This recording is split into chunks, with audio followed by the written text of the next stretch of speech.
ধন্যবাদ মাননীয় স্পিকার, আমাকে আবার সুযোগ করে দেওয়ার জন্য। আমি অসমাপ্ত প্রশ্নটাই আবার পড়ছি। বিগত 25 নভেম্বর 2025 তারিখে সরকার গণভোট অধ্যাদেশ 2025 প্রণয়ন করে।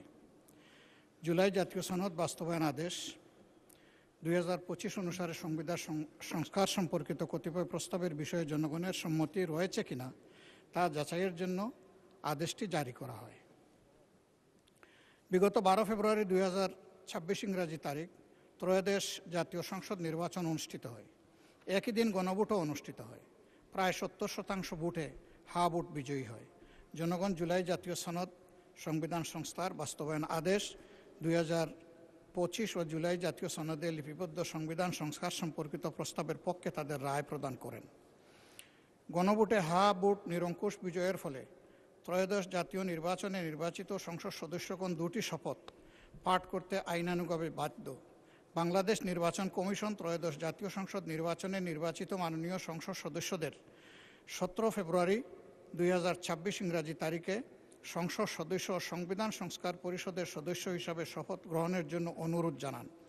উক্ত শপথ গ্রহণ অনুষ্ঠানে বিএনপি নেতৃত্বাধীন জোটের মাননীয় সংসদ সদস্যগণ সংবিধান সংস্কার পরিষদের সদস্য হিসাবে শপথ গ্রহণ করেননি। জামাত নেতৃত্বাধীন 11 দলীয় জোটের 77 জন মাননীয় সংসদ সদস্য পৃথকভাবে সংসদ সদস্য ও সংবিধান সংস্কার পরিষদ সদস্য হিসাবে শপথ পাঠ করেন। জুলাই জাতীয় সনদ বাস্তবায়ন আদেশ 2025-এর অনুচ্ছেদ 10 অনুযায়ী সংসদ নির্বাচনের ফল ঘোষিত হওয়ার 30 পঞ্জিকা দিবসের মধ্যে যে পদ্ধতিতে জাতীয় সংসদের প্রথম অধিবেশন আহ্বান করা হবে, অনুরূপ পদ্ধতিতে পরিষদের প্রথম অধিবেশন সংস্কার পরিষদের প্রথম অধিবেশন আহ্বানের বিধান থাকলেও এখন পর্যন্ত তা করা হয়নি। জাতির প্রত্যাশাকে পাশ কাটিয়ে এ ধরনের অচলাবস্থা সৃষ্টি করা কখনো কাম্য নয়।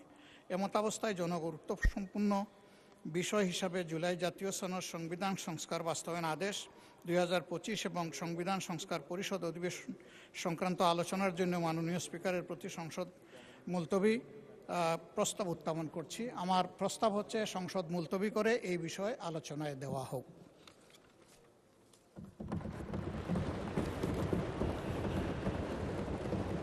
ধন্যবাদ মাননীয় সদস্য।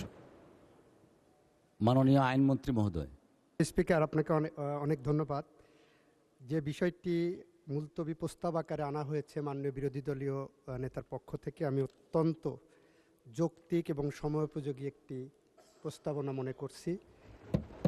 এ বিষয়টি আলোচনার দাবি রাখে।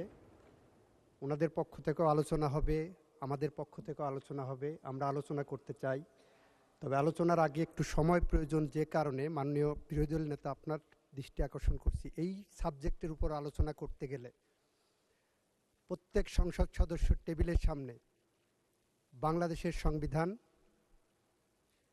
জুলাই সনদ, এই বাস্তবায়ন আদেশ এবং গণভোট অধ্যাদেশ, এই কয়েকটি কপি অবশ্যই থাকতে হবে।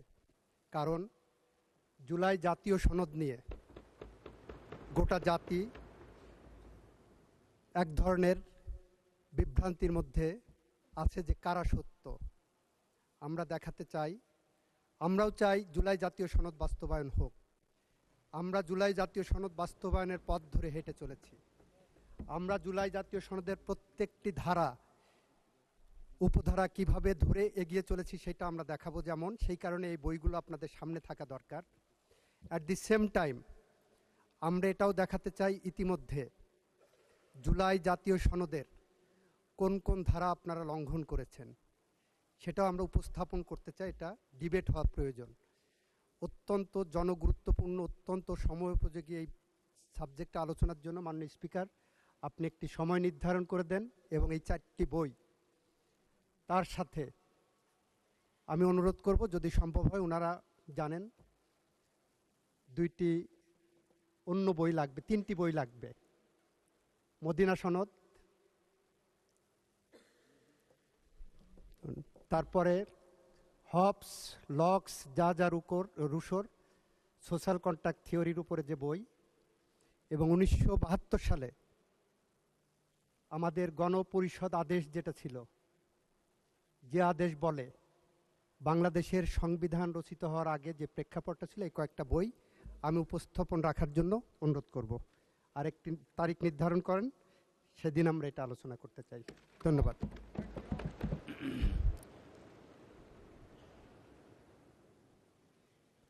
মাননীয় স্বরাষ্ট্রমন্ত্রী।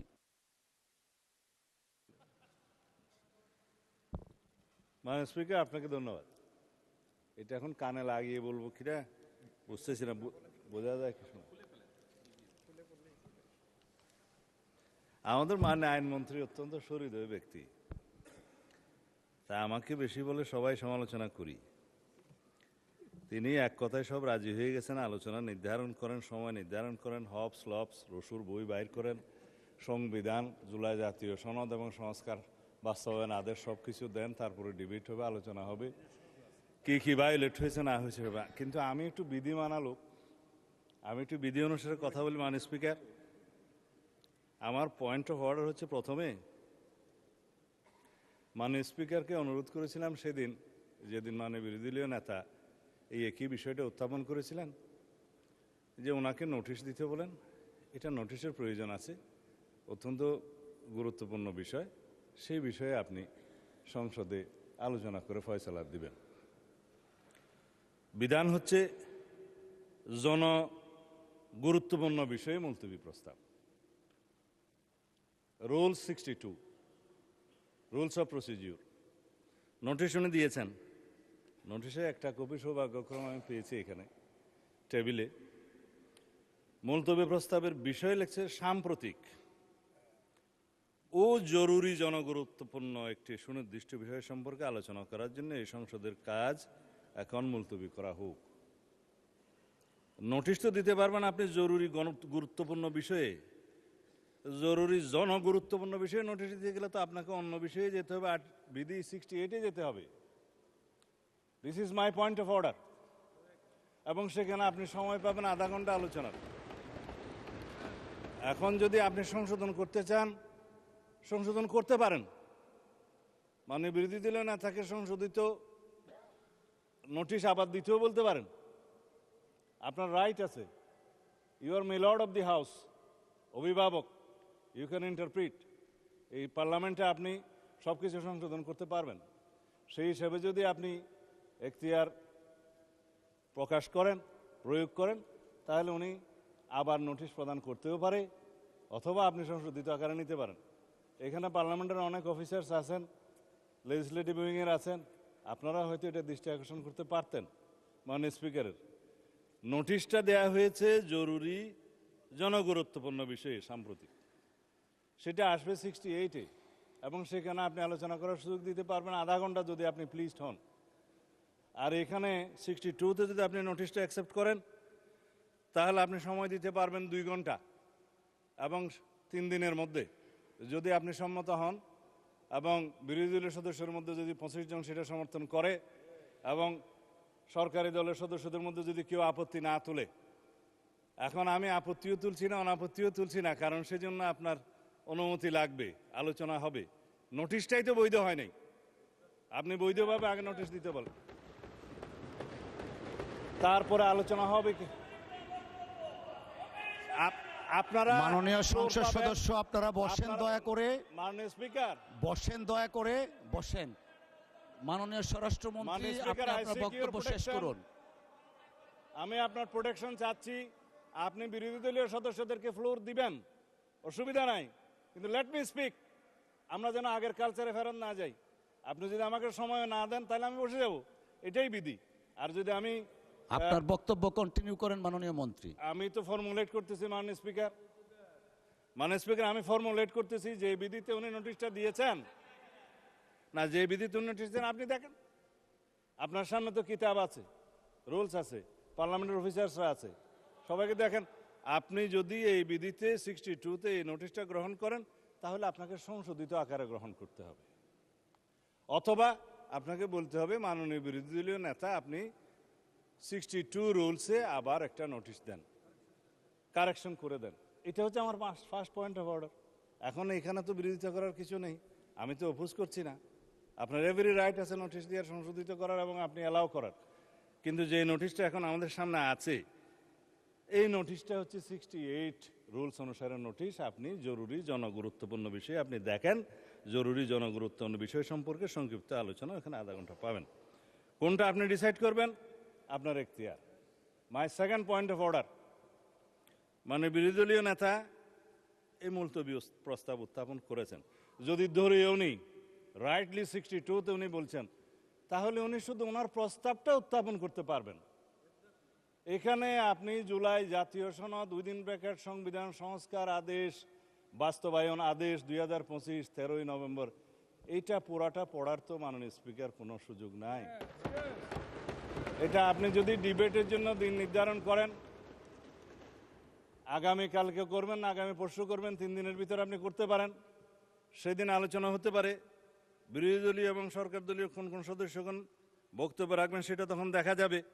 কিন্তু আমার অ্যানাদার পয়েন্ট অফ অর্ডার সেটা হচ্ছে, আপনি এখানেই দেখবেন যেখানে জনগুরুত্বপূর্ণ বিষয়ে মুলতবি প্রস্তাব আনতে পারে, এখানে হচ্ছে বিধি 63-তে আপনি দেখবেন যে এমন কোনো প্রস্তাব নিয়ে আপনি আলোচনা আনতে পারবেন না যে প্রস্তাবে প্রতিকার কেবল আইন প্রণয়নের মাধ্যমে হতে পারে। এখানে এটার প্রতিকার তো সংবিধান সংশোধন এবং আইন প্রণয়নের মাধ্যমেই হবে। It is not simple debate on the recent issues outside the house or published in any paper. যে সমস্ত বিষয়ে আলোচনা হয়, সাধারণত দ্রব্যমূল্য বৃদ্ধি হয়েছে, আইন শৃঙ্খলা অবনতি হয়েছে, এই সমস্ত বিষয়ে কোনো ঘটনা নিয়ে মুলতবি প্রস্তাব সাধারণত হয়। It is the tradition of the parliament. হয় কি হয় না সেটা পরে, কিন্তু উত্থাপিত হয়। আমার জীবনে খুব কম দেখেছি আমি মুলতবি প্রস্তাব অ্যাকসেপ্ট হয়েছে বা উত্থাপিত হয়েছে বা আলোচিত হয়েছে বা বুটে গৃহীত হয়েছে। কিন্তু এটা তো আইন প্রণয়নের সাথে জড়িত। আপনি বিধি 63-তে দেখেন যে বিধিটা 63-তে বলা আছে যে বিষয়গুলো আইন প্রণয়নের মাধ্যমেই সমাধান হতে পারে, সেই সমস্ত কোনো বিষয় জরুরি গুরুত্বপূর্ণ বিষয় হিসেবে মুলতবি প্রস্তাবের জন্য আসতে পারে না। এখানে আমার ফেয়ার প্রপোজাল আছে। This is my third point of order, fair fourth point of order. আমার প্রপোজাল আছে, আমরা সংবিধান সংশোধন করতে চাই, আমার বিরোধী দলের সদস্য কেউ কেউ সংস্কার করতে চান। পার্লামেন্টের ল্যাঙ্গুয়েজ হচ্ছে কনস্টিটিউশন হয় প্রণীত হবে অথবা রহিত হবে অথবা স্থগিত হবে অথবা সংশোধিত হবে। আমরা এখানে সোভারেন পার্লামেন্টে এখতিয়ার নিয়ে এসেছি, সোভারেন জনগণের। আমরা এনাক্টমেন্ট করতে পারবো, আইন প্রণয়ন করতে পারবো, এবং সংবিধানও একটি আইনের মাধ্যমে, বিলের মাধ্যমে এসে সংবিধান সংশোধন হবে।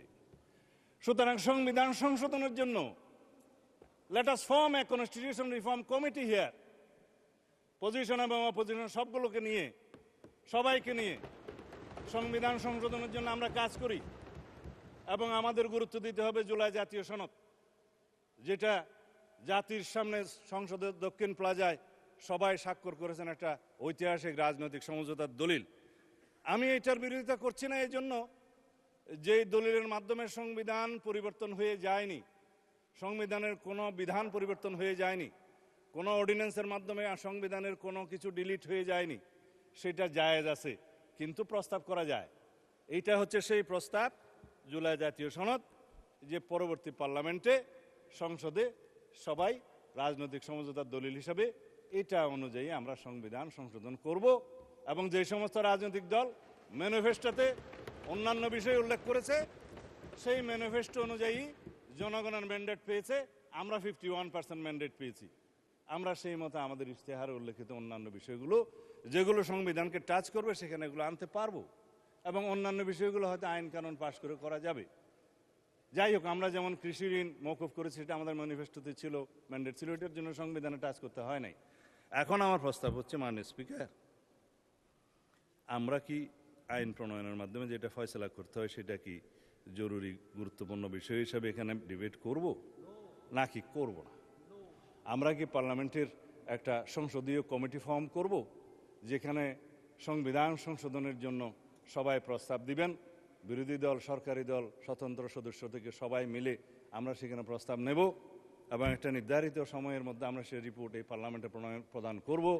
এবং সেই কমিটি ইচ্ছা করলে পার্লামেন্ট এবং পার্লামেন্টের বাইরে দেশের সমস্ত সংবিধান বিশেষজ্ঞ এবং বিশিষ্ট জন, স্টেক হোল্ডার, পত্রিকার সম্পাদক সহ সকল সবাইকে আমরা ইনভাইট করে তাদের মতামত নেব এবং আমরা জাতীয় ভিত্তিতে যেটা আমরা সম্মত হয়েছি যে জুলাই জাতীয় সনদ যেভাবে স্বাক্ষরিত হয়েছে উইথ নোট অফ ডিসেন্ট, যারা জনগণের ম্যান্ডেট প্রাপ্ত হয়েছে সেই নোট অফ ডিসেন্টগুলো ম্যানিফেস্টোতে উল্লেখ করার পরে সেই হিসাবেই যাব, নাকি শুধুমাত্র আমরা এখানে ডিবেট করে মুলতবি প্রস্তাব গ্রহণ করা হইল হ্যাঁ অথবা না বলেন না হয়ে গেল সেখানে যাব?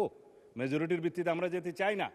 আমরা সমঝোতার ভিত্তিতে জাতীয় সংসদে একটি এমন সংবিধান সংশোধন করতে চাই যেই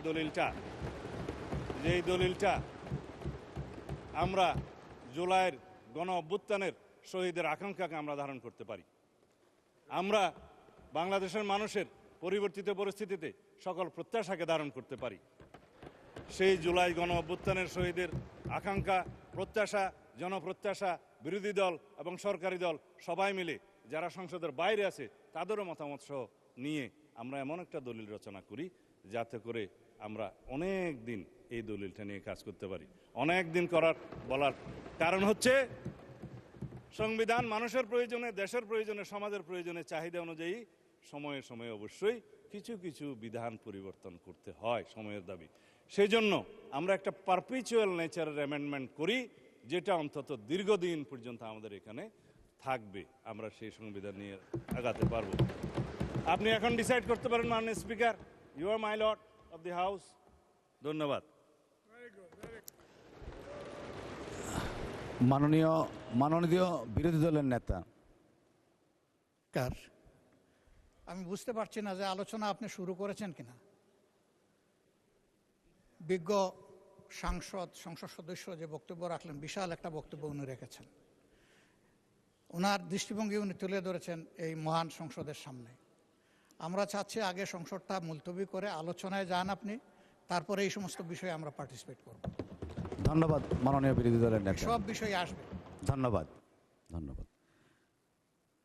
আমরা মাননীয় আইনমন্ত্রী এবং মাননীয় স্বরাষ্ট্রমন্ত্রীর বক্তব্য শুনেছি, পাশাপাশি মাননীয় বিরোধী দলের নেতা যিনি উত্থাপন করেছেন ওনার বক্তব্য শুনেছি। সবার বক্তব্য শ্রবণ করে সংসদের কার্যপ্রণালী বিধি 65(2) অনুযায়ী আমাদের 3 দিনের মধ্যে এই বিষয়টাকে নিষ্পত্তি করতে হবে। সেই হিসাবে আগামী 31শে মার্চ 2026 তারিখ রোজ মঙ্গলবার দিনের সর্বশেষ বিষয় হিসাবে 2 ঘণ্টা কাল বিরোধী দলের নেতার মুলতবি প্রস্তাবটি আলোচনার জন্য সময় নির্ধারণ করছি। আগামী 31শে মার্চ মঙ্গলবার 2 ঘণ্টা।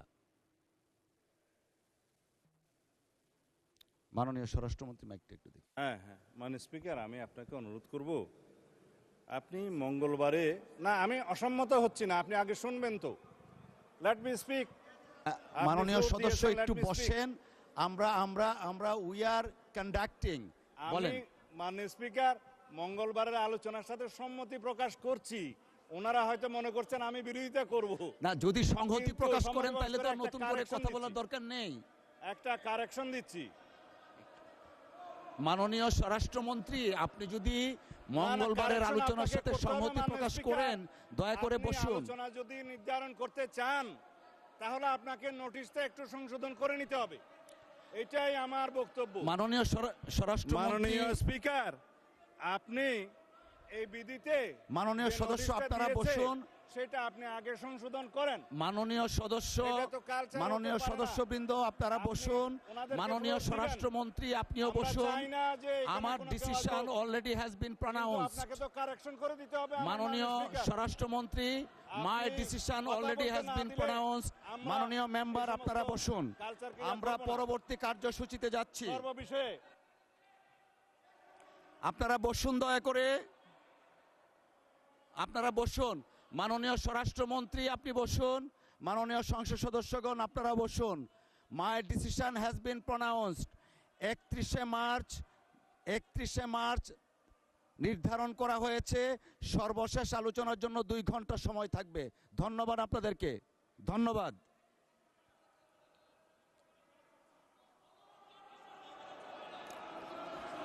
মাননীয় স্বরাষ্ট্রমন্ত্রী আপনি বসুন, দয়া করে। মাননীয় সংসদ সদস্যবৃন্দ আপনারা বসুন। এরপরেরটা কি আছে?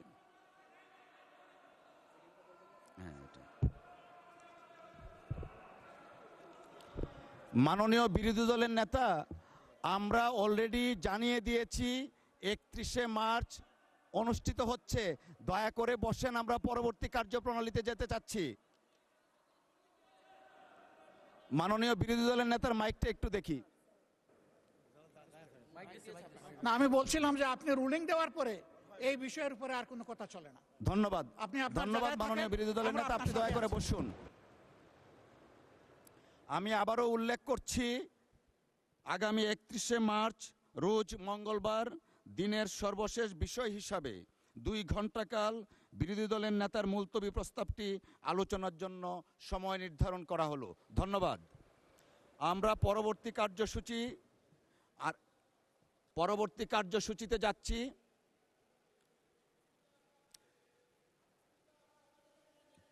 জি, সবার দিকে তাকাচ্ছি। পরবর্তী কার্যসূচি আরেকটা মুলতবি প্রস্তাব আছে। আপনারা দয়া করে বসুন, আমি পরবর্তীতে যাচ্ছি। Ruling has been passed. দয়া করে বসুন আপনারা, মাননীয় সদস্যবৃন্দ দয়া করে বসুন। দ্বিতীয় মুলতবি প্রস্তাবের নোটিশ একটু আমি একটু পরে আসছি আপনার কাছে। বসুন দয়া করে একটু বসুন। দ্বিতীয় মুলতবি প্রস্তাবের নোটিশটি দিয়েছেন মাননীয় সংসদ সদস্য জনাব মোহাম্মদ নাজিবুর রহমান, পাবনা 1 থেকে নির্বাচিত। তিনি বিদ্যমান জ্বালানি সংকট ও বিশ্বের যুদ্ধকেন্দ্রিক অর্থনৈতিক সংকটের প্রেক্ষিতে করণীয় প্রসঙ্গে আলোচনা করার জন্য এই সংসদের কাজ এখন মুলতবি করা হোক মর্মে প্রস্তাব করেছেন। এই বিষয়ে বিধি 63E অনুযায়ী প্রস্তাবটি আজকের মতো গ্রহণ করা গেল না বলে আমি আন্তরিকভাবে দুঃখিত। আমাদের দিনের কর্মসূচি পরবর্তীতে এরপরে কোনটা এটা তো গেল, এরপর একটা দেন দেখি।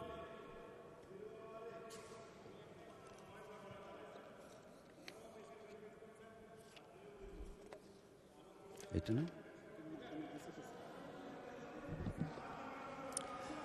মাননীয় স্বরাষ্ট্রমন্ত্রী দয়া করে আপনি আপনার আসনে বসুন মেহরবানি করে।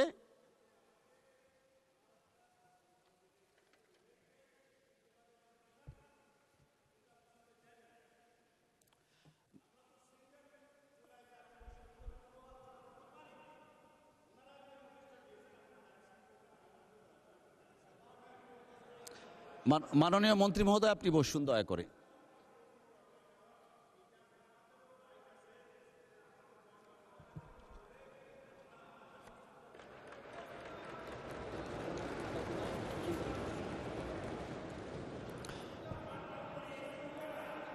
মাননীয় মন্ত্রী মহোদয় আপনি বসুন, মাননীয় সংসদ সদস্য আপনারা বসুন। আমরা দিনের পরবর্তী কার্যসূচিতে যাচ্ছি। আমাদের এই বিষয়টা সেটেলড হয়ে গেছে। মাননীয় আইনমন্ত্রী মহোদয় আহ্বান জানিয়েছেন এবং ওনারা প্রস্তুত আছেন। উনি কয়েকটা বইয়ের রেফারেন্স দিয়েছেন। আমি অফিসকে নির্দেশনা দিচ্ছি সেই বইগুলো অ্যাভেলেবল রাখার জন্য। আমরা দিনের পরবর্তী কার্যসূচি রাষ্ট্রপতি ভাষণ সম্পর্কিত আনিত। মাননীয় স্বরাষ্ট্রমন্ত্রী মহোদয় মেহেরবানি করে আপনি আপনার আসনে বসুন।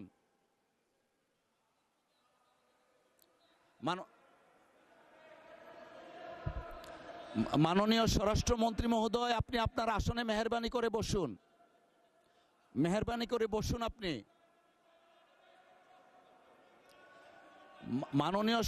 মাননীয় স্বরাষ্ট্রমন্ত্রী মহোদয় আপনি বসুন। মাননীয় সংসদ সদস্য আপনারা বসুন। The matter already been decided এবং আমি একটা সময় নির্ধারণ করে দিয়েছি। আমরা পরবর্তী কার্যসূচিতে যাচ্ছি। রাষ্ট্রপতির ভাষণ সম্পর্কে আনিত ধন্যবাদ প্রস্তাবের উপর আলোচনা।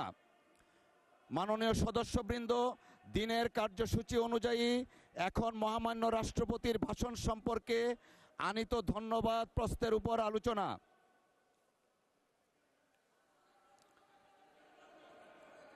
আমি জনাব খন্দকার মোহাম্মদ আবু আশফাক, ঢাকা 1 আসনের নির্বাচিত প্রতিনিধিকে 8 মিনিট সময় বরাদ্দ করছি।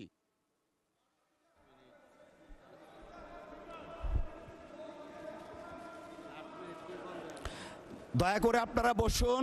বসুন, দয়া করে বসুন। মাননীয় চিফ হুইপ, আপনি একটু বসুন দয়া করে। খন্দকার আবু আশফাক, মাননীয় সংসদ সদস্য, আপনার সময় 8 মিনিট। বিসমিল্লাহির রহমানির রহিম। আমি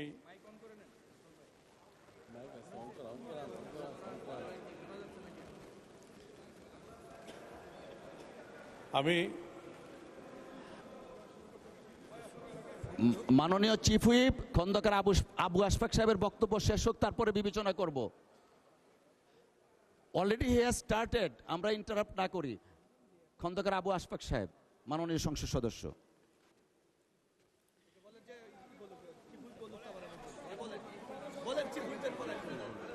আমাদের চিফ হুইপ সাহেব শেষ করুক, তারপর আমি বলি। মাননীয় চিফ হুইপ।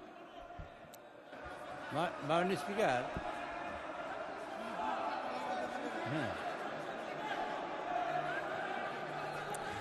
মাননীয় সদস্য, আমরা শুনি।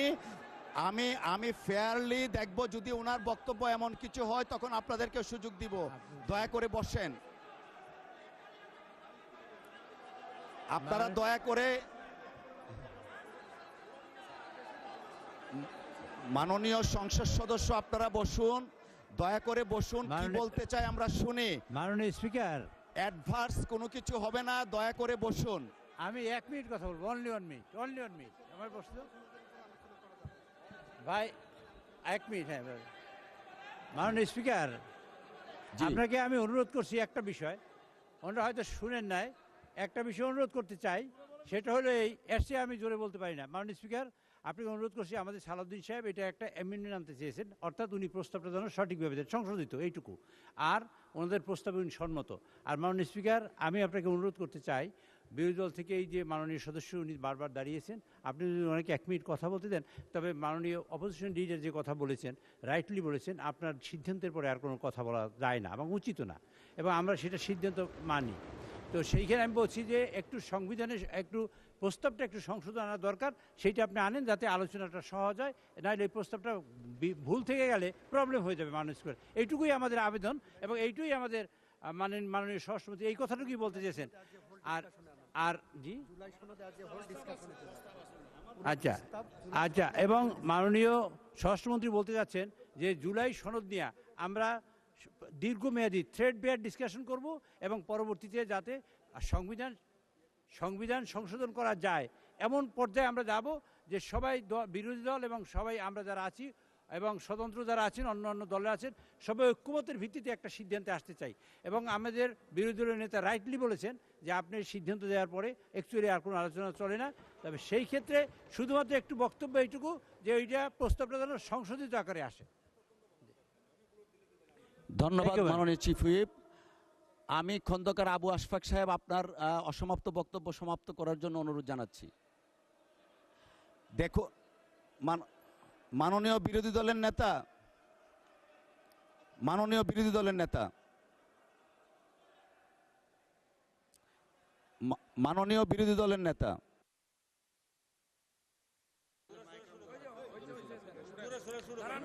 মাননীয় বিরোধী দলের নেতার মাইকটা দয়া করে অন করুন প্লিজ। ধন্যবাদ আপনাকে। আসলে রুলিং দেওয়ার পরে বাকি যারা কথা বলেছেন, আপনি যদি এজেন্ডা রিওপেন করতেন তাইলে বলতে পারতেন। আপনি তো রিওপেন করেন নাই, আপনি রুলিংয়ের জায়গায় আছেন।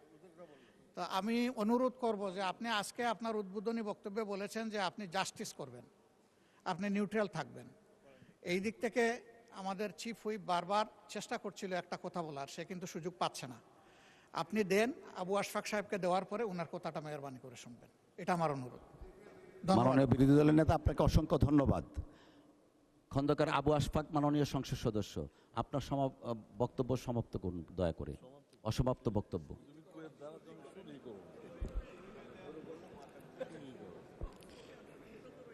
বিসমিল্লাহির রহমানির রহিম। সম্মানিত স্পিকার, আমি তো আমার বক্তব্য এখনো শুরুই করিনি। আমি বলেছি অসমাপ্ত বক্তব্য। আপনাকে অসংখ্য ধন্যবাদ। আপনি স্পিকার, ডেপুটি স্পিকার নির্বাচিত হয়ে আসছি স্পিকারের দায়িত্ব পালন করার জন্য। আমি প্রথমেই পরম করুণাময় আল্লাহর কাছে শুকরিয়া আদায় করি, মহান সংসদে আমি জীবনে প্রথম এবারই আসার সুযোগ পেয়েছি। আমি কৃতজ্ঞতা প্রকাশ করি আমাদের দলের চেয়ারপারসন এসপিএম জনাব তারেক রহমানের প্রতি, যিনি আমাকে মনোনয়ন দিয়েছেন বলেই আমি আজকে এখানে আসার সুযোগ পেয়েছি। আমি কৃতজ্ঞতা প্রকাশ করি আমার দোহা নবগঞ্জবাসীর উপর, যারা তাদের পবিত্র ভোটটা দিয়ে আমাকে এখানে আসার সুযোগ করে দিয়েছেন। মহামান্য রাষ্ট্রপতির যে বক্তব্য দিয়েছেন, সে বক্তব্যটা আমরা খুব এনজয় করেছি। আমাদের বন্ধুবর বিরোধী দল যদি সে বক্তব্যটা শুনতেন, তারাও কিন্তু বক্তব্যটাকে এনজয় করতে পারতেন। যাই হোক, আমি ধন্যবাদ জানাই আমাদের প্রধানমন্ত্রী, যিনি দীর্ঘ 17টি বছর নির্বাসিত জীবন পার করে সেখান থেকেই হাসিনা বিরোধী আন্দোলনে যে সে নেতৃত্ব দিয়েছেন। এই আজকের যে 24শে আগস্ট, সে আগস্ট কিন্তু একদিনে আসেনি। সে আগস্ট এসেছে 17 বছর আগে থেকে, যে দেশটা জনাব তারেক রহমানের নেতৃত্বে যে আন্দোলন শুরু হয়েছিল, তার পরিসমাপ্তি 24শে আগস্ট, 5ই আগস্ট। তিনি এই দেশের মাটিতে পা দিয়েই, যে মাটিতে তিনি 17 বছর পা রাখতে পারেননি, সেই এয়ারপোর্টে নেমে বিদেশের মাটিতে পা রেখেছেন। তারপর তিনি স্টেজে এসে বলেছেন, আই হ্যাভ এ প্ল্যান। তার যে প্ল্যানগুলো ছিল, অনেকে কিন্তু সেগুলি নিয়ে উপহাস করত, কিন্তু তিনি বাস্তবে প্রমাণ করে দিয়েছেন তিনি যে প্ল্যানগুলি করে এসেছেন, পর্যায়ক্রমে সমস্ত কিছু তিনি বাস্তবায়ন করছেন। এই হাতের কালিটি অনেকের হাতেই এখনো রয়ে গেছে। আমরা ভোট দিয়েছি, আমাদের হাতে যে কালিটি আছে সে কালিটি এখনো রয়ে গেছে। তিনি প্ল্যান করেছেন ফ্যামিলি কার্ড দিবেন। অলরেডি 37,000+ লোককে ফ্যামিলি কার্ড দেওয়া হয়েছে 14টি ইউনিটে, এবং পর্যায়ক্রমে সারা দেশে দেওয়া হবে। তিনি এপ্রিল মাস থেকে কৃষক কার্ড দিবেন বলেছেন, সেটার প্রস্তুতি হয়েছে। ইমামদের জন্য ভাতার ব্যবস্থা বলেছেন, সেটাও ঈদের আগে দেওয়া হয়েছে। কৃষি ঋণের কথা বলেছেন, 10,000 টাকা পর্যন্ত কৃষি ঋণ মওকুফ করা হয়েছে। কৃষক কার্ডও 1 জানুয়ারি এপ্রিল থেকে শুরু হবে। তাই পর্যায়ক্রমে উনি যা বলছেন সবই তো করছেন।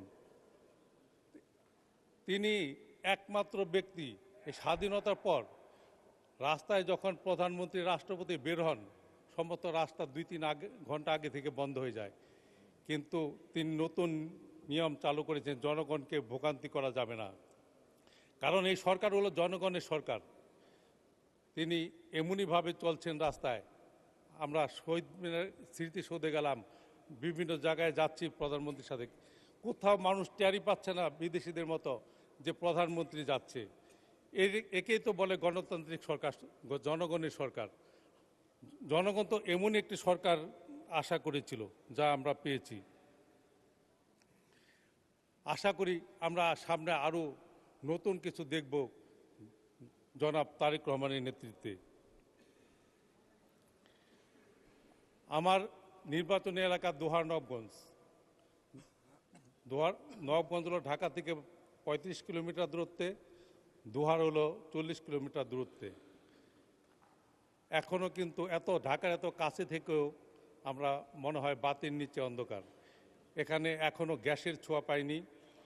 একটি মাত্র নদী, ইসামতি নদী, সেটা এখন শুকিয়ে গেছে। বর্ষার সময় কচুরি পানার দুর্গন্ধ বের হয়। রাস্তাঘাটগুলো পর্যাপ্ত নয়। মানে গত 17 বছরে কিন্তু সেখানে কোনো উন্নয়নমূলক কর্মকাণ্ডগুলি হয়নি। সেখানে যিনি এমপি ছিলেন,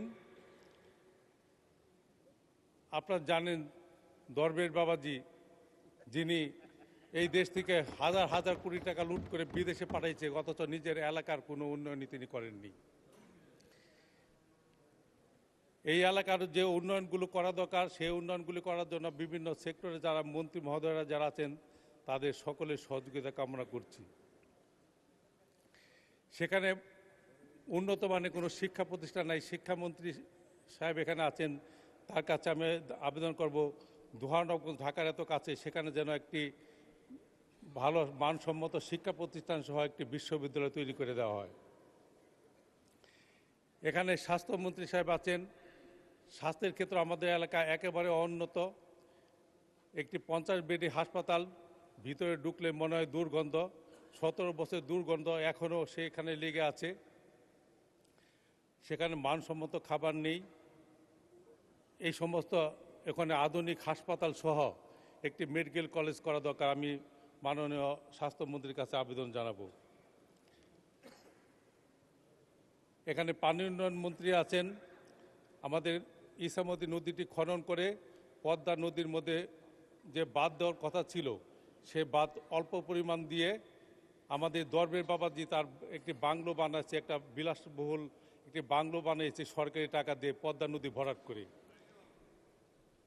সেই পদ্মা নদীকে অবমুক্ত করে সেই বিলাসিতার সেই বাংলো ভেঙে জনগণের যে ন্যায্য দাবি, জনগণের সেই জায়গা সেটা ভরাট করে এবং এই পদ্মার দুই পাশে বাদ দিয়ে ওই এলাকার জনগণকে তাদের ভাঙনের হাত থেকে রক্ষা করার দাবি জানাচ্ছি। সেখানে বিদ্যুৎও পর্যাপ্ত নেই। রুটসের যে মন্ত্রী মহোদয় আছেন তার কাছে অনুরোধ করব যে একটি মাত্র রুট আছে, জেডকেডি রুট যেখানে বলে, জিঞ্জিরা ক্যানগঞ্জ দুহানগঞ্জ রুট, যেটা শ্রীনগর দিয়ে যে পৌঁছেছে, সেখানে ঢাকা থেকে সেখানে আমাদের এলাকায় যেতে 2 ঘন্টা 2.5 ঘন্টা লেগে যায়, জামজট পড়ে যায়। সেই রুটটাকে যেন 4 লেনের একটি রুট করা হয়। এবং যদিও টাকার স্বল্পতা, তারপরও আমার দাবি থাকবে যে ফ্লাইওভারটি গুলিস্তান পর্যন্ত গিয়েছে, সেটা তার একটি ব্রাঞ্চ যদি দুহারে অথবা নবাবগঞ্জে নামাই দেওয়া হয়, তাহলে আমরা আধা ঘন্টার মধ্যে ঢাকা চলে আসতে পারবো, অথবা ঢাকা থেকে আমাদের এলাকায় চলে যেতে পারবো। তবে একটি জিনিস বলা বাহুল্য যে ধন্যবাদ মাননীয় সদস্য। এই পর্যায়ে আলোচনায় অংশগ্রহণ করবেন নোয়াখালী 6 আসন থেকে নির্বাচিত মাননীয় সদস্য জনাব আব্দুল হান্নান মাসউদ। জনাব আব্দুল হান্নান মাসউদ। জনাব আব্দুল হান্নান মাসউদ। স্পিকার, আমাদের বিরোধী দলীয় হুইপ কথা বলতে চাইছিলেন, সেই হুইপ কথা বলতে চাইছিলেন, ওনার পরে আমি কথা বলবো। বিরোধী দলের চিফ হুইপ, মাননীয় বিরোধী দলের চিফ হুইপ। মাননীয় স্পিকার, আপনাকে ধন্যবাদ জানাচ্ছি অনেক কষ্ট করে, কারণ আমি অনেকক্ষণ ধরে আপনার দৃষ্টি আকর্ষণ করছিলাম এবং আমরা আশা করি যে আপনি যখন ফ্লোর দিবেন সেখানে কোনো বৈষম্য করবেন না। আজকে মাননীয় বিরোধী দলীয় নেতা উনি মুলতবি প্রস্তাব পেশ করেছেন, সেই অনুযায়ী আপনার রুলিংও হয়েছে, কিন্তু সে বিষয়ে আইনমন্ত্রী, মাননীয় আইনমন্ত্রী এবং মাননীয় স্বরাষ্ট্রমন্ত্রী তারা কিন্তু তাদের বক্তব্য ব্যাখ্যা রেখেছেন সংক্ষিপ্ত সময়ে হলেও। তো সেই ব্যক্তিতে কিন্তু আমাদেরও কথা বলা থাকে, সেই সুযোগগুলো কিন্তু আমাদেরকেও দেওয়া উচিত মাননীয় স্পিকার। তো সে বিষয়ে আমি 2টা কথা বলতে চাই। এখানে আমাদের কারোরই ভুলে যাওয়ার কথা না যে 2টা নির্বাচনের মাধ্যমে আমরা আজকের এই জায়গায় এসেছি, একটি গণভোট এবং একটি জাতীয় সংসদ নির্বাচন। এবং এই গণভোটের ভিত্তি হচ্ছে যেই আদেশ, জুলাই সনদ বাস্তবায়ন আদেশ,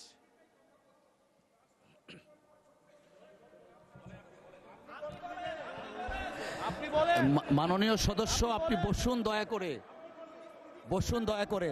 জি চিফ হুইপ, আপনি আপনার বক্তব্য সমাপ্ত করেন। ধন্যবাদ মাননীয় স্পিকার। তাহলে আমরা আর এখানে না থাকি, আমরা তাহলে আর দরকার নেই। মাননীয় চিফ হুইপ, আপনার মাইক অন আছে, প্লিজ ডু কন্টিনিউ। মাননীয় স্পিকার, আমাদের বক্তব্যটা হচ্ছে খুবই সুস্পষ্ট, যেখানে বারবার বিভিন্ন বক্তব্যে আমাদের যে গণভোট হয়েছে, গণরায় হয়েছে, গণভোটের আদেশ ছিল, সেই আদেশকে অমান্য করা হচ্ছে, সেই আদেশকে অসাংবিধানিক বলা হয়েছে, যার ভিত্তিতে আমরা এখানে এসেছি। সেটাকে মাননীয় অসাংবিধানিক বলা চিফ হচ্ছে। হুইপ, আপনার এটা- স্পেসিফিক কিছু থাকলে বলেন, আর আমি না হলে খুবই specific ভাবে আপনাকে বলছি। ফ্লোর দেয়া হয়েছে। মাননীয় স্বরাষ্ট্রমন্ত্রী তার বক্তব্যে বলেছেন সংস্কার কমিটি করার প্রস্তাব না, এনেছেন। ধন্যবাদ, এটা ম্যাটারটা রিজলভ হয়ে না, না, গেছে। না, এনি এটা বলতেই পারেন না, কারণ আমরা গণভোটের আদেশে গণভোটে অংশগ্রহণ করে সবাই আজকের এই জায়গায় এসেছি। আমরা সংবিধান সংশোধনের জন্য এখানে আসি নাই, সংবিধান সংস্কারের জন্য আমরা এসেছি। ধন্যবাদ মাননীয় চিফ হুইপ। এবং মাননীয় সংসদ আইনমন্ত্রী সদস্য আমাদেরকে জনাব হান্নান হজ মাসুদ, করতে বলেছেন, আপনি হজ, আপনার লজ, অসমাপ্ত বক্তব্য সমাপ্ত social শুরু করুন। contract নিয়ে আসতে বলেছেন, সেটার জন্য আমাদের সংবিধান। ধন্যবাদ, ধন্যবাদ মাননীয় চিফ হুইপ। জাতীয় সংসদের মাননীয় সদস্য, নোয়াখালী 6 আসন থেকে নির্বাচিত জনাব আব্দুল হান্নান মাসুদ, আপনি আপনার অসমাপ্ত বক্তব্য সমাপ্ত করুন।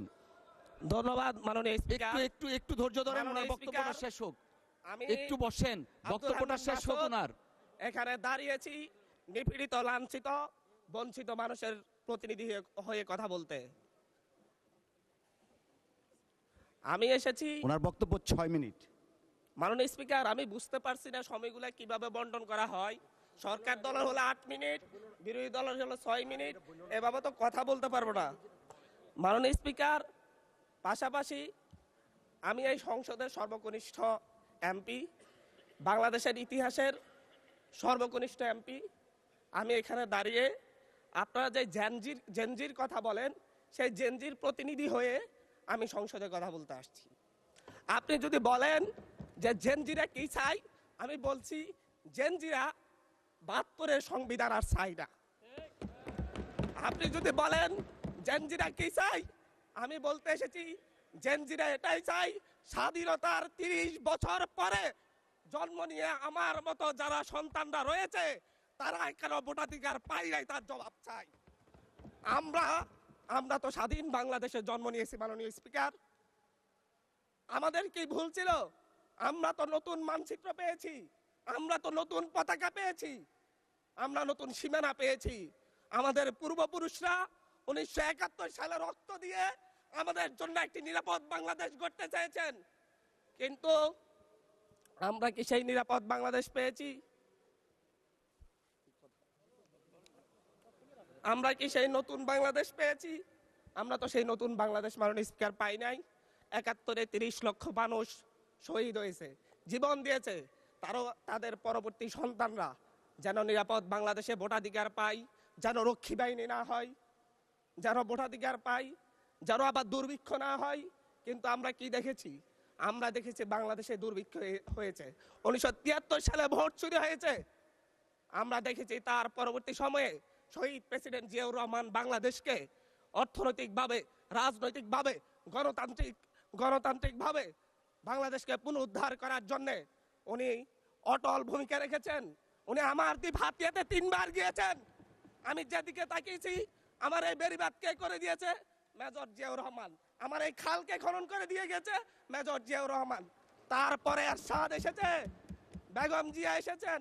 বেগম জিয়া আমার হাতিয়াতে 3 থেকে 4 বার গিয়েছেন, কিন্তু তারপর আমার হাতিয়ার ওই অঞ্চলের নদী ভাঙ্গন রোধ হয় নাই। ওই অঞ্চলের লক্ষ লক্ষ মানুষ ঘরবাড়িহীন ভাবে পড়ে আছে। আমি এই ইলেকশনে ভোট ডাকাতি দেখেছি, আমার ঘরে বড় হামলা করা হয়েছে।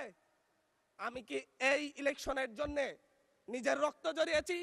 আমি আজকে স্বরাষ্ট্রমন্ত্রী আছেন, মাননীয় প্রধানমন্ত্রী আছেন, আমি এখানে প্রশ্ন করি, আমি কি রক্ত ঝরিয়েছি? আমরা রক্ত ঝরিয়েছি বলে আপনারা আজকে সংসদে প্রধানমন্ত্রী, স্বরাষ্ট্রমন্ত্রী হয়েছেন।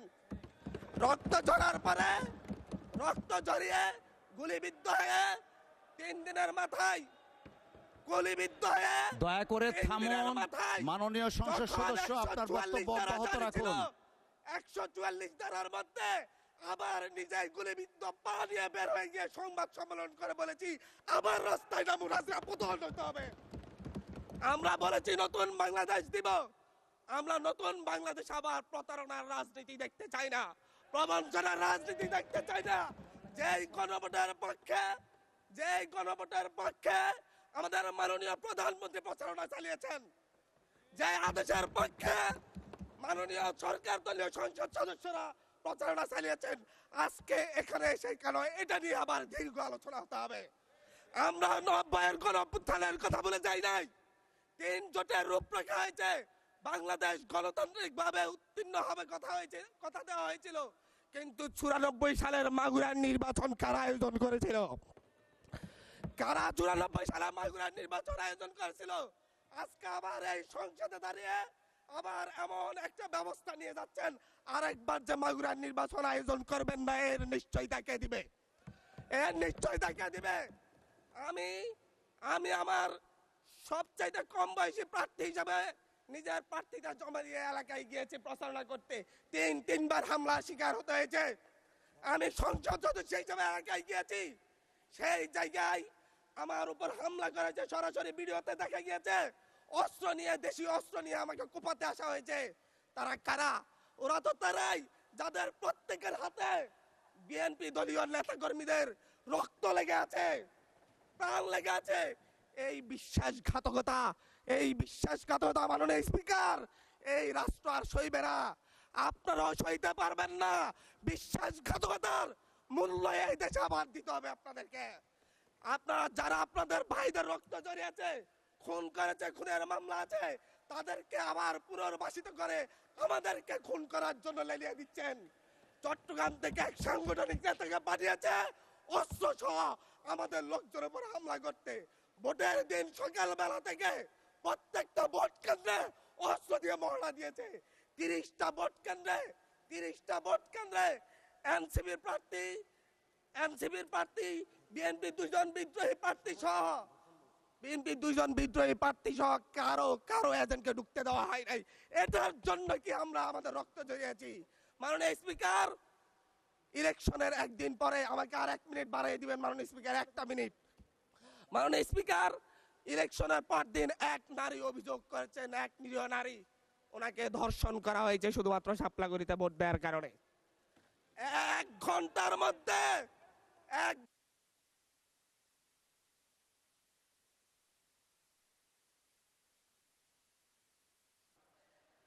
ধন্যবাদ মাননীয় সংসদ।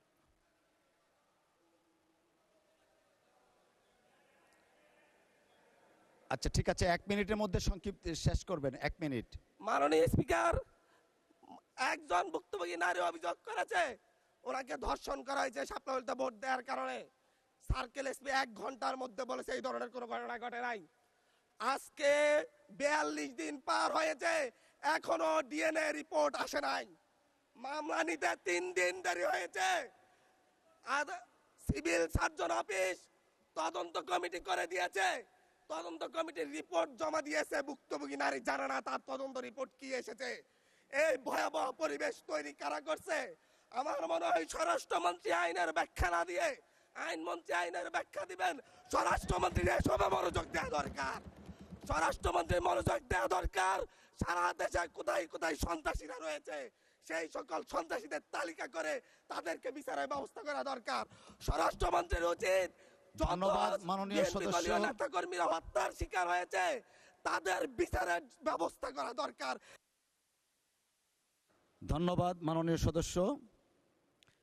এই পর্যায়ে আলোচনায় অংশগ্রহণ করবেন নাটোর 4 আসন থেকে নির্বাচিত মাননীয় সংসদ সদস্য জনাব মোহাম্মদ আব্দুল আজিজ। জনাব মোহাম্মদ আব্দুল আজিজ, আপনি সময় পাবেন 6 মিনিট। আউযু বিল্লাহি সামিউল আলিম মিনাশ শাইতানির রাজিম। বিসমিল্লাহির রহমানির রহিম। মাননীয় স্পিকার, মহান পরাক্রমশালী বাদশাহ আল্লাহ পাকের দরবারে লাখো কোটি শুকরিয়া, এই মহান সংসদে প্রবেশাধিকার দিয়েছেন এবং কথা বলবার মতো সুযোগ করে দিয়েছেন। মাননীয় স্পিকার, আপনাকেও ধন্যবাদ জানাই, অভিনন্দন জানাই। এই মহান সংসদে ডেপুটি স্পিকার হিসেবে আপনি মনোনীত হয়েছেন।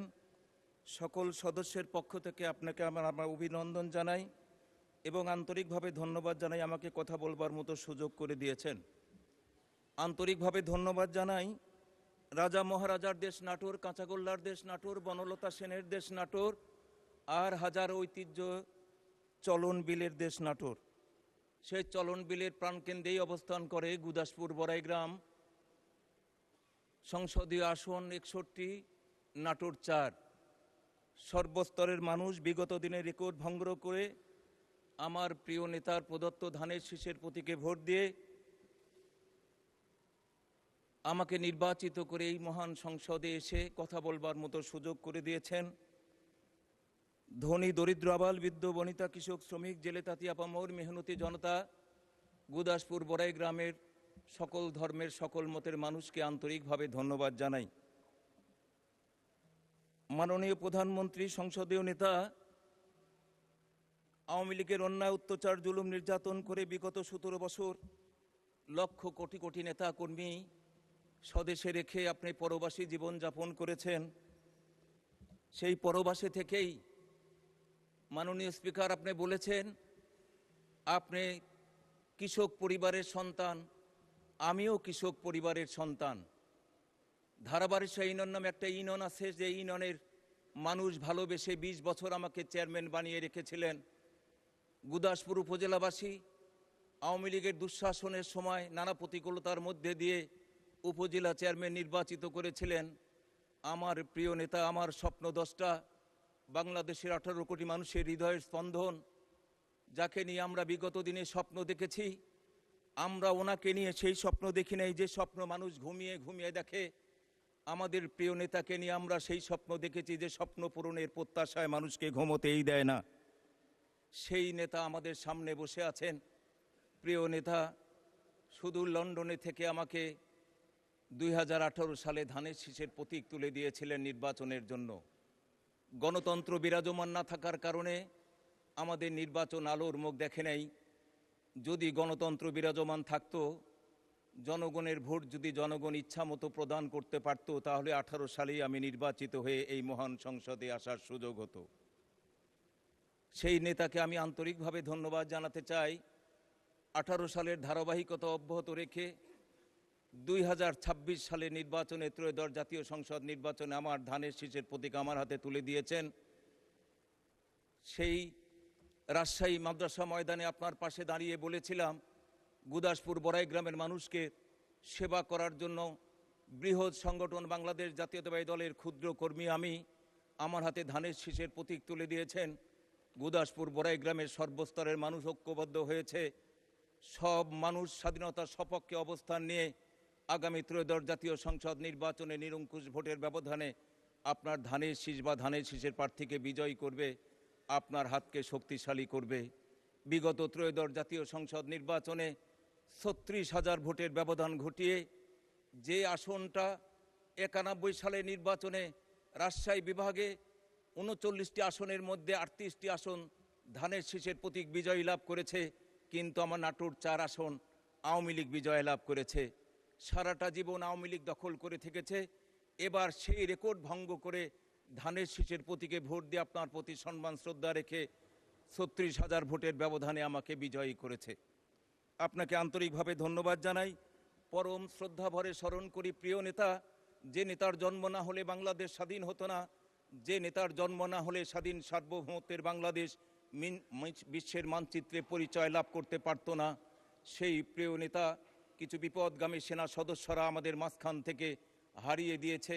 তার রুহের মাগফিরাত কামনা করি, রুহের মাগফিরাত কামনা করি। স্বাধীনতার সার্বভৌমত্ব রক্ষার অত্যন্ত প্রহরী আমাদের প্রিয় নেত্রী, দেশ নেত্রী, অন্যায় অত্যাচার জুলুম নির্যাতন করে যে সংগঠন বুকে ধারণ করে রেখেছিলেন, সেই সংগঠনেরই আপনি নেতৃত্ব দিয়েছেন। আমাদের প্রিয় নেত্রী, যে নেত্রীকে এই ত্রয়োদশ জাতীয় সংসদ নির্বাচনে আমরা চেয়েছিলাম যে চতুর্থবারের মতো ওই নেত্রী আবার আপনার যে আসনে বসেছেন সেই আসনে বসবে, কিন্তু আগমন হলেই হবে প্রত্যাগমন, শুরু হলেই হবে শেষ, আর জন্ম হলেই হবে মৃত্যু। মৃত্যুর কবলে ঢলে পড়ে সেই নেত্রী আমাদের মাঝখান থেকে সারা জীবনের জন্য হারিয়ে গেছে। সেই নেত্রীর রুহের মাগফিরাত কামনা করি। আমরা রুহের মাগফিরাত কামনা করি। জুলাই যুদ্ধে যারা জীবন বাজি রেখে জীবনের সকল সুখ স্বপ্ন সাধনা পায়ে দোলে দুমড়ে মুচড়ে পদদলিত করে জীবন উৎসর্গ করে আমাদের জন্য নতুন একটা বাংলাদেশ উপহার দিয়েছেন, তাদের রুহের মাগফিরাত কামনা করি। যাহারা আহত ক্ষতবিক্ষত হয়ে এখনও বাড়িতে অথবা হাসপাতালে পঙ্গুত্ব জীবনযাপন করছে, তারা যেন অতি তাড়াতাড়ি সুস্থ হয়ে আমাদের মাঝখানে ফিরে আসেন। তাদের প্রতি সম্মান শ্রদ্ধা রাখি। প্রিয় নেতা, প্রয়াত নেতা জনাব ধন্যবাদ মাননীয় সদস্য। এই পর্যায়ে আলোচনায় অংশগ্রহণ করবেন চট্টগ্রাম 10 আসন থেকে নির্বাচিত মাননীয় সংসদ সদস্য জনাব সাইদ আল নোমান। জনাব সাইদ আল নোমান, আপনার সময় বরাদ্দ 6 মিনিট। বিসমিল্লাহ, ধন্যবাদ। বিসমিল্লাহির রহমানির রহিম।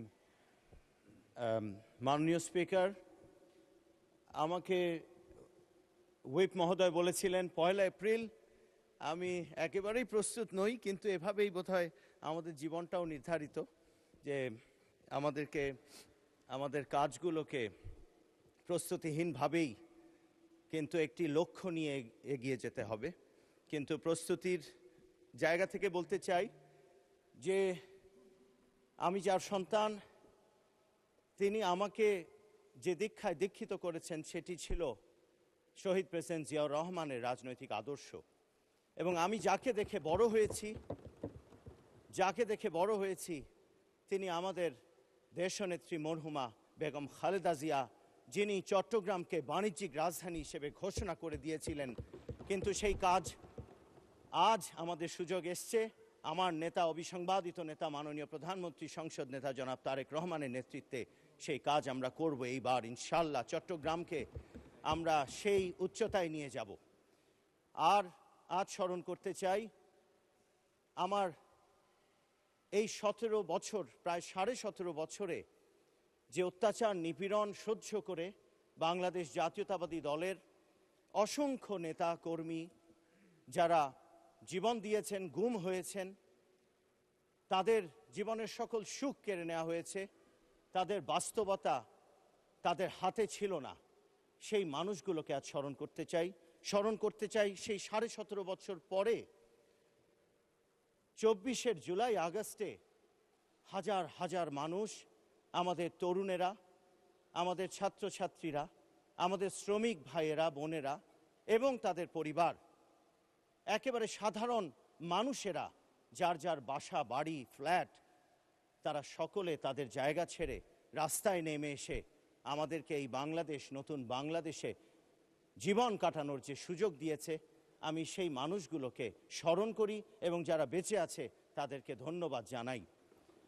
আমি চট্টগ্রামকে মনে করি খুব অবহেলিত, এবং আমরা এই 55 বছরে আমরা দেখেছি যে চট্টগ্রামে আমরা অনেক বড় বড় মন্ত্রী পেয়েছি। আমরা হয়তো, আমার বাবা তাদের একজন, আমরা অনেক বড় নেতা পেয়েছি, কিন্তু চট্টগ্রাম মনে করে চট্টগ্রামের জন্য বিশেষভাবে যে কাজগুলো দরকার সেগুলো হয়নি। তাই আমি এই সংসদের মাধ্যমে মাননীয় স্পিকারকে অনুরোধ করতে চাই যে চট্টগ্রামে যদি সেই বাণিজ্যিক রাজধানী, অর্থাৎ 2003-এ মরহুমা দেশনেত্রী বেগম খালেদা জিয়া যে ঘোষণা দিয়েছিলেন এবং আক্ষরিক অর্থেই ঘোষিত হয়েছিল চট্টগ্রামকে বাণিজ্যিক রাজধানী হিসেবে, তিনি লালদিঘির ময়দানে ঘোষণা করেছেন এবং ক্যাবিনেটে তিনি অ্যাপ্রুভ করেছেন। সেই 16 দফা যেটি আব্দুল্লাহ আল নোমান, আমার প্রয়াত পিতা, নিজ হাতে ড্রাফট করেছিলেন, সেই 16 দফা যদি বাস্তবায়ন করি, আমি মনে করি চট্টগ্রাম আর সেই দুঃখে থাকবে না, তার কষ্ট নিয়ে সে বারবার আর কথা বলবে না। সে বলবে, এবার আমরা পেয়ে গেছি আমাদের নেতা জনাব তারেক রহমানের নেতৃত্বে সেই চট্টগ্রাম, যেই চট্টগ্রাম আমরা 55 বছর ধরে স্বপ্ন দেখছি হবে। আমি আজ বলতে চাই, শিক্ষা ব্যবস্থা আমার খুব প্যাশনের জায়গা। শিক্ষা ব্যবস্থায় অনেকে অনেক কথা বলবে, কিন্তু আমি বলবো মূল্যবোধ সম্পন্ন কারিকুলাম, এবং এটিকে নিয়ে যদি আমরা একটু কাজ করি তাহলে আমার মনে হয় মানুষ খুব উপকৃত হবে। আমি যেখানেই যাই সবাই বলে শিক্ষা ব্যবস্থায় আপনারা এমন কিছু করবেন যেখানে আমাদের ছেলে মেয়েরা একটা মহান জাতির অংশ হতে পারবে। অতএব মাননীয় স্পিকার, আপনার মাধ্যমে তো অনেক কিছুই বলার ছিল। ভাবছিলাম 2-3 দিন ধরে এই 1 এপ্রিল আমি এটা বলে আমি খুব ধন্য হব। এর পরবর্তীতে মনে করব যে একটা প্রথম বক্তব্যই সে দারুণ কিছু বলেছি, বাট আজকে মনে হয় আমি সেই সুযোগটা নিতে পারলাম না। কেননা একেবারেই যখন আমার নাম বললেন আমি অবাক হয়ে দাঁড়াতে হলো, কেননা এই মহান সার্বভৌম জাতীয় সংসদে আপনার কথাই আদেশ। অতএব আপনি বলেছেন তাই দাঁড়িয়ে গেছি। আমি চট্টগ্রামের পানির সমস্যা নিয়ে আরেকটু বলতে চাই। আমাদের প্রতিটি এলাকায় কিন্তু ওয়াসার লাইন যায়নি। আমাদের মেডিকেল কলেজ হসপিটাল যেটা আছে, প্রায় 5 কোটি মানুষের সমাধান শারীরিক সমস্যার মানসিকটা তো করেই না, কোনো হসপিটাল আমাদের নেই চট্টগ্রামে। যে শারীরিক সমস্যাগুলো হচ্ছে স্বাস্থ্যগত, সেগুলো সমাধানের একটি জায়গা, দুটো জায়গা, ওটাকে আমি দুটো বলবো না, 1.5টা বলবো। জেনারেল হসপিটালটা এটাকে খুব বড় হসপিটাল বলা যাচ্ছে না। চট্টগ্রাম মেডিকেল কলেজ হসপিটালে আমরা বলি 2000-এর অধিক বেড আছে। আদতে আমি ডাইরেক্টর যিনি, তার সাথে কথা বলে জেনেছি 500 বেডের সক্ষমতা আমাদের মেডিকেল কলেজ হসপিটালে। এটি আমার আসনে না পড়ার কারণে আমি আমাদের সংসদ সদস্য চট্টগ্রাম 9 তার সাথে আলাপ করেছি, আমার যা করণীয় আমরা করব। তবে চট্টগ্রাম 10 সহ চট্টগ্রাম 11, চট্টগ্রাম 7, 8 সকল জায়গায় আমি বিশ্বাস করি, আমি এক্সপার্টদের সাথে কথা বলেছি, একটি করে হলেও 500 বেডের অথবা এর কম হলেও চলবে, আমাদের একটি মেডিকেল হসপিটাল আমাদের দরকার প্রতিটা এলাকায়, প্রতিটা আসনে। এটা কমপক্ষে একটি হওয়া দরকার। এই দাবিগুলো অথবা এই অনুরোধগুলো আমি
اللهم رب هذه الدعوة التامة والصلاة القائمة آت محمدا الوسيلة والفضيلة والدرجة الرفيعة وابعثه مقاما محمودا الذي وعدته وارزقنا شفاعته يوم القيامة إنك لا تخلف الميعاد।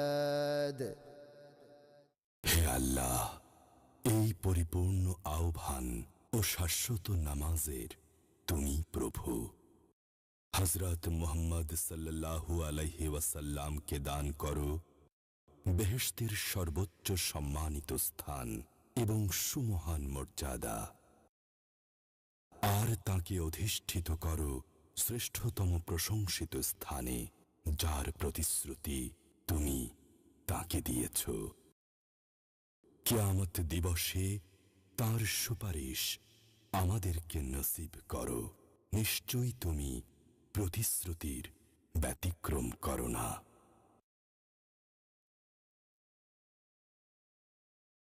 ইনশাআল্লাহ, আমার যদিও আমি 19 বছর দেশের বাইরে ছিলাম, ফেসিস্টের বিরুদ্ধে আন্দোলন দেশের বাইরে থেকে আমরা করেছি, এবং আমাদের প্রিয় নেতা, আজকের সংসদ নেতা, উনি নেতৃত্ব দিয়েছেন মানুষের ভোটাধিকার ফিরিয়ে দেওয়ার জন্য। আজকে এই সংসদে বাংলাদেশের প্রথম প্রেসিডেন্ট, মহান স্বাধীন বাংলাদেশের ঘোষক, বহুদলীয় গণতন্ত্রের প্রবক্তা, বাংলাদেশি জাতীয়তাবাদের পিতা শহীদ রাষ্ট্রপতি জিয়াউর রহমানের আত্মার মাগফিরাত কামনা করছি। তার সাথে সাথে মাদার অফ ডেমোক্রেসি দেশনেত্রী বেগম খালেদা জিয়া, যিনি আমাকে উনি চিকিৎসা শেষে উনি বাংলাদেশে যখন আসেন, আমাদের প্রিয় নেতা, আমাদের আজকের দেশের প্রধানমন্ত্রী ওনার সম্মতি নিয়ে এবং দেশনেত্রী বেগম খালেদা জিয়ার সফর সঙ্গী হিসাবে কাতারে এয়ার অ্যাম্বুলেন্সে করে বাংলাদেশে আসছিলাম। ডক্টর জায়েদ ভাইও সেইখানে আমাকে সহযোগিতা করেছেন এবং সেই নেত্রী এসে বলেছেন দেশে থেকে দেশের মানুষের সেবা করার জন্য।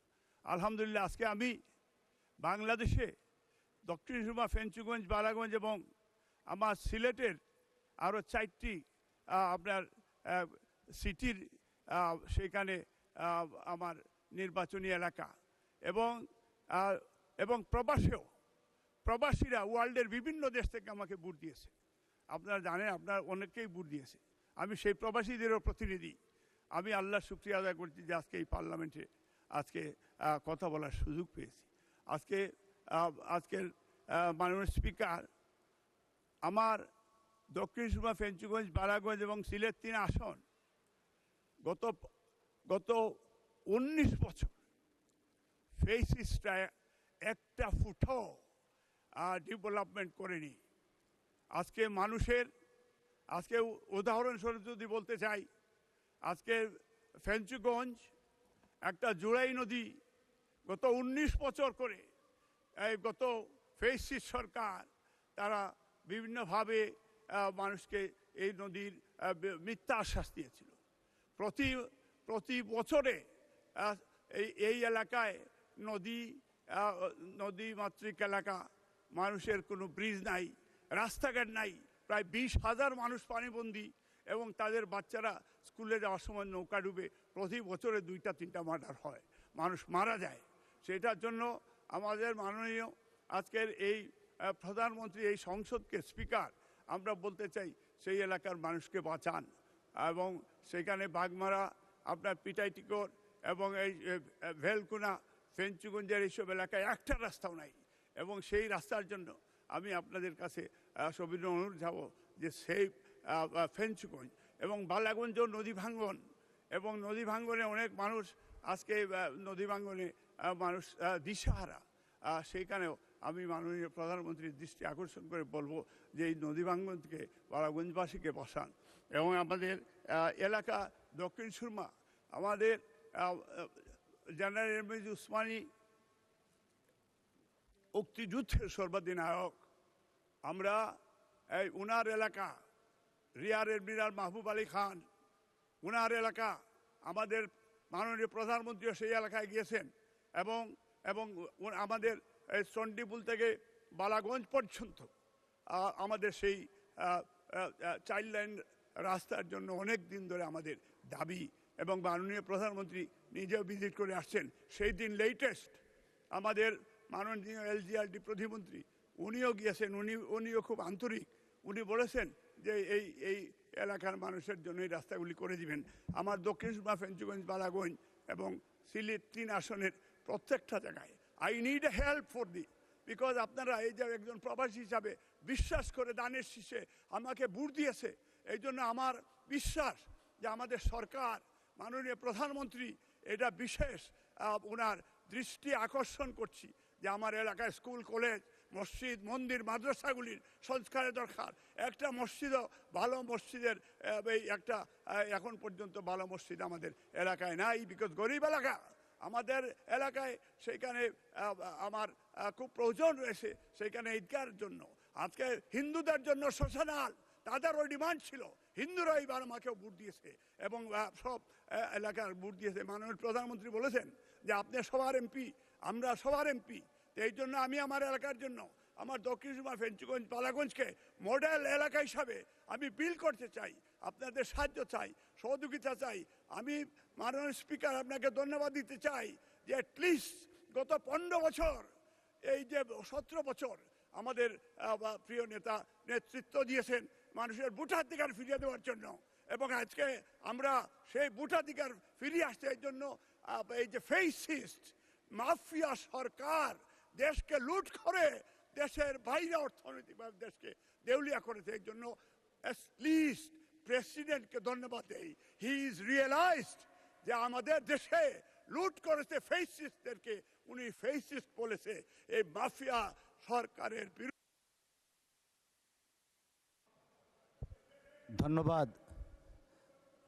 ধন্যবাদ মাননীয় সদস্য। ধন্যবাদ মাননীয় সদস্য।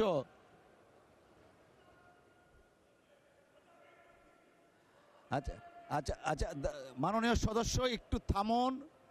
মাননীয় সদস্য, মাননীয় সদস্য, 1 মিনিট আপনাকে বরাদ্দ দেওয়া হচ্ছে, একটু থামুন। মাননীয় সদস্য, মাননীয় সদস্য, আপনি শুধু লন্ডন থেকে এখানে এসছেন, ইলেকশন করেছেন, অনেক কথা বলার আছে। We do understand that. Considering all of the aspect 1 minute সময় অতিরিক্ত দেওয়া হলো, এখন বলুন আপনি দয়া করে। Thank you, thank you. 1-11 কথা বলতে চাই, এই কারণে আমাদের দেশের বিরুদ্ধে দেশি বিরোধী বিদেশি কনস্পিরেসি ছিল। আপনারা জানেন গত 15 বছর এই দেশের মানুষ সোজা দাঁড়াইতে পারে 19 বছর। এই দেশে এই যে বর্ডার ক্রস করে বিডিআর মেসাকার এই দেশের বিরুদ্ধে ষড়যন্ত্র করে, এই দেশের মুসলমান হিন্দুর বিরুদ্ধে, এই দেশের খ্রিস্টানের বিরুদ্ধে কনস্পিরেসি হয়েছে। আপনি ধর্মীয় বুক দেখলেই তারা জানে নেই এদের বিচার বাংলার জমিনে হইতে হবে। এদের জমিনার এই দেশের গণতন্ত্র পুনরুদ্ধারের লড়াই। আমরা আমাদের প্রাণপ্রিয় নেতা আজকের প্রধানমন্ত্রী, ওনাকে স্যালুট যে ওনার যে ডিটারমিনেশন, এবং উনি এই যে বিবিসি প্যানোরামার ডাইরেক্টর বলেছে এই যুগের কার্ল মার্কস, দেশ। ধন্যবাদ, ধন্যবাদ মাননীয় সদস্য। এ পর্যায়ে আলোচনায় অংশগ্রহণ করবেন কুড়িগ্রাম 3 আসন থেকে নির্বাচিত মাননীয় সংসদ সদস্য জনাব মোহাম্মদ মাহবুবুল আলম। জনাব মোহাম্মদ মাহবুবুল আলম, আপনি সময় পাবেন 7 মিনিট এবং আপনি সর্বশেষ বক্তা। জনাব মোহাম্মদ মাহবুবুল আলম। ধন্যবাদ। মাননীয় স্পিকার, আপনাকে ধন্যবাদ।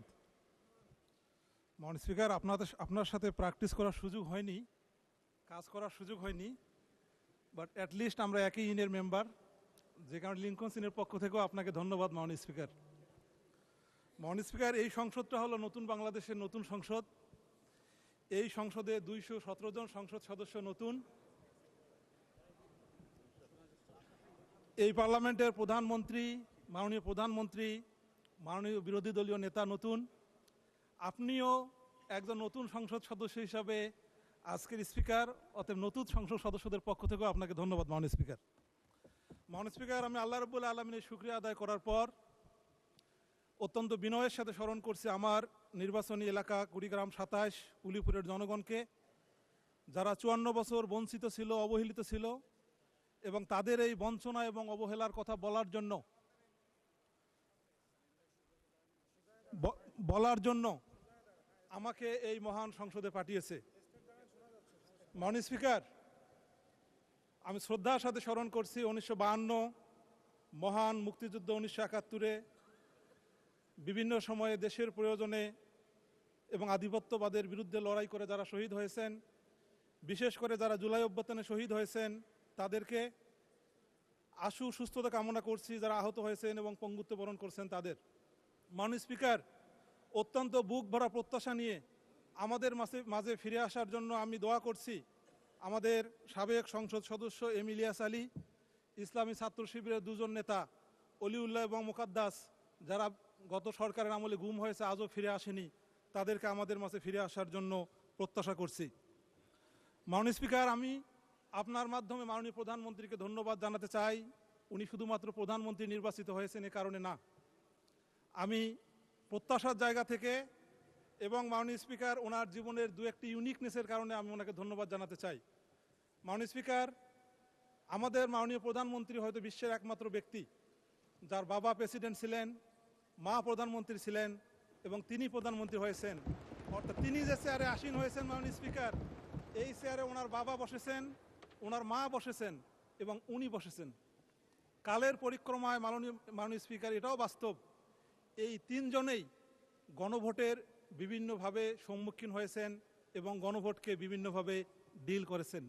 মাননীয় স্পিকার, মাননীয় প্রধানমন্ত্রী এক্সাইল থেকে সোজাসুজি প্রধানমন্ত্রী হয়েছেন মাত্র 53 দিনে, যেটি এই এশিয়া মহাদেশে এর আগে আয়াতুল্লাহ খোমেনির 59 দিনে ছিল, হামিদ কারজাই 2 মাসে ছিল, সেই রেকর্ডটাও ভেঙেছেন মাননীয় প্রধানমন্ত্রী, যে এক্সাইল থেকে সরাসরি তিনি মাত্র 53 দিনের ব্যবধানে এসে এই বাংলাদেশের প্রধানমন্ত্রী হয়েছেন। মাননীয় স্পিকার, আমি আরও ধন্যবাদ জানাতে চাই মাননীয় প্রধানমন্ত্রীকে আমার প্রত্যাশার জায়গা থেকে। এর কারণটি হলো মাননীয় স্পিকার, উনি যখন 6 বছরের শিশু তখন ওনার পিতা বাংলাদেশে স্বাধীনতার ঘোষণা দিয়েছেন। উনি যখন 10 বছরের শিশু তখন তিনি দেখেছেন বাংলাদেশের মানুষ তার পিতাকে ক্যান্টনমেন্ট থেকে নিয়ে এসে এই বাংলাদেশে সিপাহী জনতা মিলে এই বাংলাদেশের সরকারের মধ্যে আসীন করিয়েছেন। মাননীয় স্পিকার, 26 বছর বয়সে উনি দেখেছেন যে ওনার মা বাসা থেকে কি করে বাংলাদেশের মানুষ এই দেশের প্রধানমন্ত্রী করিয়েছেন। মাননীয় প্রধানমন্ত্রীর জীবনের এই ইউনিকনেসকে যেমন আমি খুব শ্রদ্ধার সাথে মনে করি। মাননীয় স্পিকার, কষ্টের যে দিক সেটি হলো 2006 সালে আমরা যখন ছাত্র ছিলাম, ছাত্র নেতা ছিলাম, আমরা দেখেছি কোন পরিস্থিতিতে মাননীয় প্রধানমন্ত্রীকে এই দেশ ছাড়তে হয়েছে। মাননীয় স্পিকার, 14 বছর যখন ওনার বয়স তখন বাংলাদেশের একজন সবচেয়ে জনপ্রিয় প্রেসিডেন্টকে কিভাবে এই বাংলাদেশে শহীদ করেছে ওনার পিতাকে, উনি সেটার সাক্ষী। মাননীয় স্পিকার, উনি ওনার ভাইকে হারিয়েছেন, তার সাক্ষী। মাননীয় স্পিকার, উনি ওনার মাকে এই বাংলাদেশে অনেক বঞ্চনার জিনিস দেখেছেন, উনি তারও সাক্ষী। মাননীয় স্পিকার, আমার ব্যক্তিগত জীবনে একটা এক্সপিরিয়েন্স বলে আমি এই বিষয়টি শেষ করতে চাই। 36 জুলাই যখন বিপ্লব হয় মাননীয় স্পিকার, আমাদের সৌভাগ্য হয়েছিল আমরা লন্ডনে ছিলাম। 29 জুলাই মাত্র 1 সপ্তাহ আগে সিলেট 3-এর সম্মানিত এমপি ওয়েস্টমিনস্টার পার্লামেন্টে একটা চেম্বারে আমরা এই জুলাই প্রোটেস্টের জন্য গিয়েছিলাম। মাননীয় স্পিকার, আমার ক্লিয়ারলি মনে আছে সিলেট 3-এর সম্মানিত এমপি ওয়েস্টমিনস্টারের যে এমপি প্রিসাইড করেছিল তাকে হাত জোর করে বলেছিল যে আপনি অন্তত বিরোধী দলীয় নেত্রী মরহুমা বেগম খালেদা জিয়ার চিকিৎসার ব্যবস্থাটা করুন, তাকে বাইরে নিয়ে এসে চিকিৎসা করা হোক। এর মাত্র 1 সপ্তাহ পর মাননীয় স্পিকার 36-এর বিপ্লব হয়ে গেছে, বেগম খালেদা জিয়া মুক্ত হয়েছেন। এবং এই যে বেগম খালেদা জিয়া মুক্ত হয়েছেন, মাননীয় প্রধানমন্ত্রী দেশে ফিরেছেন, মাননীয় স্বরাষ্ট্রমন্ত্রী সহ অনেকেই দেশে ফিরেছেন। এর টোটাল ক্রেডিটটা হলো জুলাই বিপ্লবের। মাননীয় স্পিকার, এটা হলো জুলাই বিপ্লবের কারণে। মাননীয় স্পিকার, জুলাই বিপ্লব ইমোশনের বিষয় নয়। মাননীয় স্পিকার, জুলাই একটা রিয়াল বাস্তবতার বিষয়। আমি বিনীতভাবে মাননীয় স্পিকার আমাকে 2 মিনিট সময় বাড়ায় দেওয়ার জন্য বলবো। মাননীয় স্পিকার, এই জুলাই বিপ্লবে আমাদের যে সংসদ গঠিত হয়েছে, এই সংসদ নর্মাল কোনো সংসদ না মাননীয় স্পিকার। এখানে 3 জন এমন সংসদ সদস্য আছেন যারা ফাঁসির সেল থেকে এসে এমপি হয়েছেন, 2 জন এমন সংসদ সদস্য আছেন যারা আয়নাঘর থেকে এসে এমপি হয়েছেন। আমাদের মাননীয় সংসদ সদস্য লুনা ভাবি আছেন, তিনি তার স্বামীর এখনো ফিলিংস নিয়ে এখানে সংসদ সদস্য হয়েছেন। সো মাননীয় স্পিকার, এই সংসদটা নর্মাল কোনো সংসদ সদস্য নয়। মাননীয় স্পিকার, এই সংসদ সদস্য ক্যাম্পেইনে মাননীয় সংসদ সরকারি দল তারা তাদের ম্যানিফেস্টোতে 7 নম্বর পেজে বলেছিল যে জুলাই চার্টার ইমপ্লিমেন্টেশনের ক্ষেত্রে তারা হাইয়েস্ট প্রায়োরিটি দিবে। মাননীয় স্বরাষ্ট্রমন্ত্রী তিনি 5 অক্টোবর বলেছিলেন যে গণভোটে আইনের কোনো ব্যারিয়ার নেই এবং গণভোট পাশ হলে এটা অক্ষরে অক্ষরে সরকার পালন করবে। মাননীয় স্পিকার, আবু সাইদের কবর জিয়ারত করার পর মাননীয় প্রধানমন্ত্রী 30 জানুয়ারি রংপুরে ভোটের পক্ষে ভোট চেয়েছেন। মাননীয় স্পিকার, জুলাই সনদের 4 নম্বর প্রশ্ন ছিল ভোটের জন্য যে অপরাপর রাজনৈতিক সাংস্কৃতিক দলগুলো প্রতিশ্রুতি অনুযায়ী বাস্তবায়ন করবে। এর পক্ষে মাননীয় স্পিকার প্রায় 69। ধন্যবাদ। Right honourable member mister Mahbubul Alam. মাননীয় সদস্যবৃন্দ, সংসদের বৈঠক আগামীকাল 16 চৈত্র 1432 30 মার্চ 2026 সোমবার বিকাল 3:30 পর্যন্ত মুলতবি করা হলো। আপনাদের সহযোগিতার জন্য আন্তরিকভাবে ধন্যবাদ জানাচ্ছি। আসসালামু আলাইকুম। বাংলাদেশ জিন্দাবাদ।